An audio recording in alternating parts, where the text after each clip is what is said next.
Better computer too.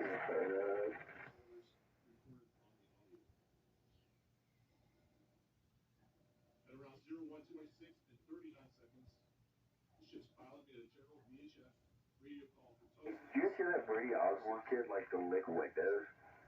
About this time, the Pilot Association dispatcher phoned the NDTA duty officer regarding the blackout.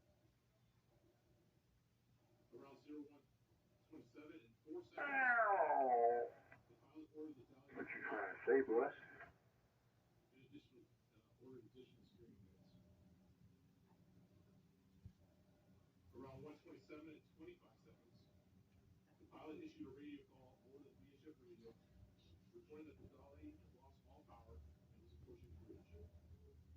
Around this time, NDTA data shows